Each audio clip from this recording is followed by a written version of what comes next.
Bom, acho que a maioria das pessoas que assistem esses vídeos geralmente assistem sobre filmes que elas já assistiram ou acabaram de assistir. Eu acho difícil alguém tentar assistir isso aqui para conhecer algum filme ou algo nesse sentido. Bom, eu queria saber qual é o seu caso. Você assistir esses vídeos para conhecer novos filmes ou, sei lá, para tentar ter algum diálogo com o filme que você já assistiu?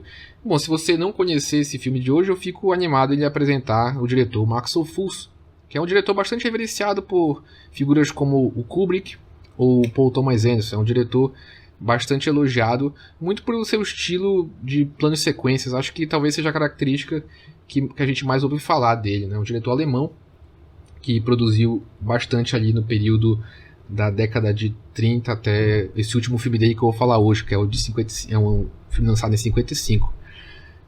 Então é um diretor bastante reverenciado por essa questão dos planos sequências, esse uso de dolly, né, que é essa câmera no carrinho, né, que permite essa estabilidade e esses planos onde às vezes a câmera passeia pelo ambiente, e isso é bastante utilizado para ele em vários filmes. Ele consegue ter um estilo bastante próprio utilizando esses recursos.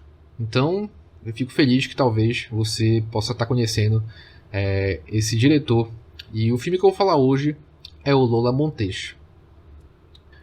O filme conta a história da lendária cortesã e dançarina Lola, cuja vida escandalosa, marcada por amores com artistas e reis, é transformada em um espetáculo circense. No centro da arena, ela revive suas paixões e humilhações sob o comando de um mestre de cerimônias que explora sua fama como mercadoria, alternando entre o passado luxuoso e o presente decadente. Bom, eu acho que um aspecto que é bem característico do diretor é ter uma abordagem mais realista dos filmes, né? O que é curioso porque esse filme conta uma história de uma personagem que existiu, né? Essa dançarina e cortesã. Então tem toda uma brincadeira sobre essa questão dessa representação. São várias camadas, se for parar para pensar nessa ideia de representação, né? Até se a gente for pensar propriamente na personagem, em como a história dela é contada, em algum sentido já tem um caráter de representar, de dramatizar em alguma medida a vida de uma personagem histórica. E no caso do filme, a gente tem tanto uma representação das memórias da Lola, né, dela revivendo aquilo, uma certa encenação, como uma encenação dentro do espetáculo circense, né? Então, existem camadas de representação ali que a gente vê, em alguma medida, o diretor brincando nesse sentido, né? E a todo momento existe essa nuance entre essa representação ir para um lado realista, ir para um lado de espetáculo e ir para um lado mais fantástico. Eu acho que toda a questão das memórias dela, né, a maneira que isso é representado, vai para um lado fantástico sobre aquilo que está sendo mostrado em cena, ao mesmo tempo que a gente tem a todo momento esse retorno ao espetáculo circense. Eu acho que para ficar claro um pouco essa dinâmica que o Ophüls estabelece, na primeira parte do filme, né, que é até o primeiro ato da apresentação circense, a gente tem uma representação da juventude da Lola, né? Ela ainda jovem, o que por volta dos 16 anos de idade, né? Só que ela está sendo representada pela atriz, né, que não tem 16 anos, né? Mas na representação das memórias dela, a gente vê a atriz mais velha fazendo as cenas. Quando retorna, né, quando a gente já tem de novo o espetáculo circense, a gente vê a atriz mais velha interagindo com uma atriz mais nova, que aparenta ter 16 anos, né? Então, perceba como essa brincadeira, né, essa memória utilizando a atriz mais velha e a própria representação circense usando uma atriz que de fato tem 16 anos, representando aquilo, né, o que em alguma medida não é mostrado, né? A gente vê só as memórias, a gente vê uma certa fantasia sobre aquilo que é apresentado talvez no espetáculo circense. Perceba como tem essa nuance, né, essa dinâmica entre um realismo sobre essa representação e uma certa fantasia em relação a essas memórias. Bom, um dos aspectos que é bastante autoral do diretor é essa questão dos planos sequências, e isso está bem presente aqui no filme, né, o que eu acho que é bastante curioso como ele utiliza isso nessa questão das apresentações circenses, né. Eu acho que para a gente pensar um pouco sobre essas duas representações, né, as memórias e a apresentação circense. A apresentação circense seria o presente da história, né, seria o presente diegético, seria o momento que o filme está acontecendo, e as memórias seria esse passado.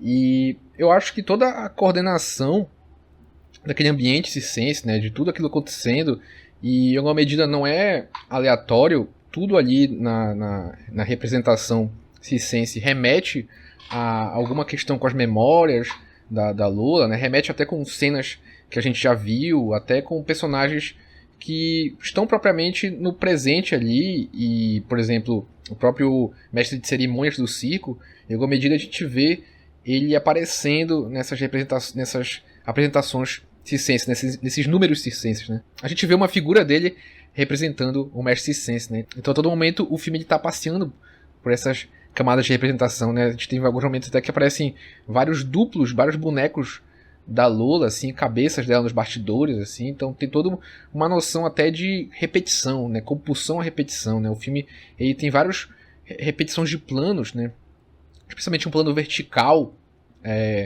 que repete várias vezes, né, de cima para baixo, onde a gente até tem uma noção do cenário, que também tem uma noção de ciclo, né, e o filme, ele tem essa questão com a mise-en-scène, né, com essa questão do cenário, né? Além dos planos de sequência, tem um plano de sequência que eu acho muito interessante, que também é no primeiro ato, onde a gente tem a Lola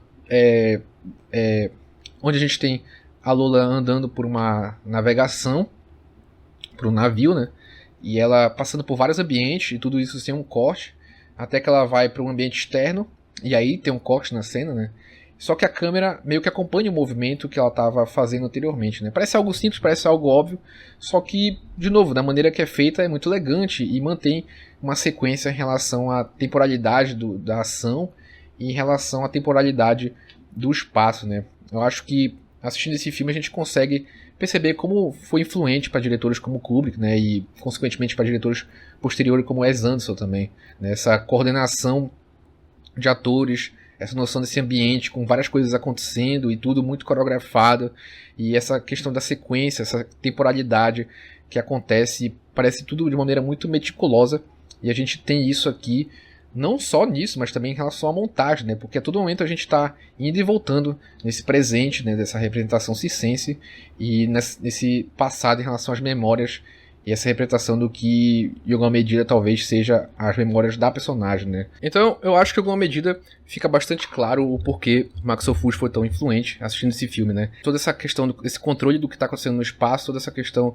desse controle sobre a narrativa e sobre essa dinâmica narrativa que ele propôs, e esse controle da mise-en-scène também, né? Desse quadro, né? Eu acho que a maneira que o Ophüls compõe o quadro nesse filme é muito interessante, como ele brinca com diferentes texturas em algum momento, como ele brinca com diferentes camadas até, né? Às vezes a trama está acontecendo ao fundo e a gente tem o foco no que está na frente, né? Algo que está acontecendo ao fundo está influenciando no que está acontecendo na frente, né? Uma cena onde a mãe da Lola está querendo casar ela e ela está na frente totalmente constrangida com o pretendente dela, né? Então, esse filme eu acho que mostra muito, até em comparação com outros filmes do diretor, né? Eu acho que talvez esse filme ele seja realmente um filme que consiga abarcar tudo que ele já vinha executando em outros filmes. Então, em alguma medida, esse filme marca tudo que o diretor vinha fazendo anteriormente, né? E tudo isso que ele está explorando, eu acho que faz todo sentido em relação a esse uso do CinemaScope, né? Que é esse formato de tela mais amplo, né, em widescreen. Salvo engano, esse foi o primeiro filme europeu colorido a utilizar esse formato de tela, né, o CinemaScope. E durante algum tempo ele foi o filme mais caro europeu realizado. Essas informações estou tentando puxar de memória, mas em algum sentido ele tem essa importância, né? O que também reflete em relação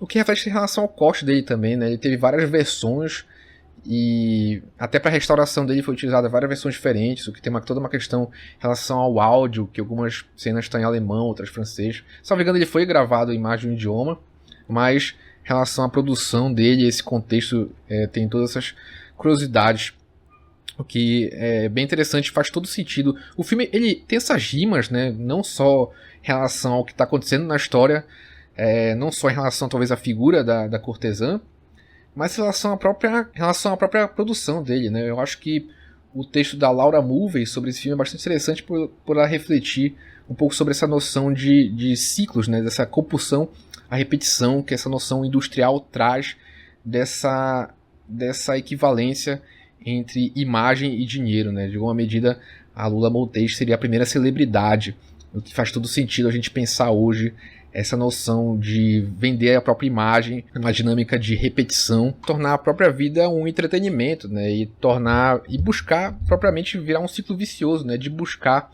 essas polêmicas e isso virar uma certa repetição e você construir um certo produto a partir não só da sua imagem, mas da sua própria história e ampliar isso em alguma medida. Eu acho que o filme comenta bem não só essa noção, esse caráter industrial de repetição da própria arte, mas até essa noção de como essa repetição e como essa estrutura transforma a própria pessoa nessa noção, até pensando no Star System, né? Esse sistema de estrelas e transformar essas figuras humanas e essa vida dessas figuras humanas em algo muito interessante, né?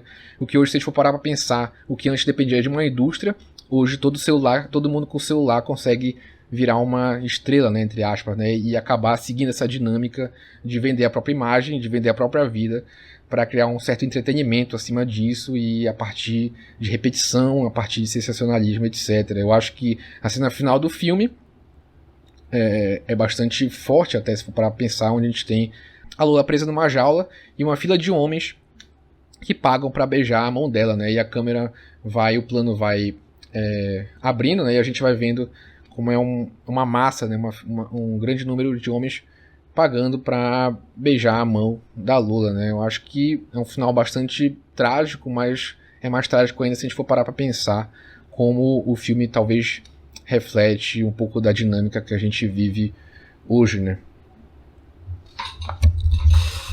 Bom, é isso. Eu espero que você tenha gostado do vídeo, né? Se você gostou, eu pedi que você deixe o like e comente, né? E compartilhe com quem você acha que vai gostar desse vídeo ou algo nesse sentido. Se você gosta de podcast, né? O link tá na descrição. Toda semana tem episódio novo do Sem Imagem Podcast. No mais, é isso. Tchau, tchau. Muito obrigado.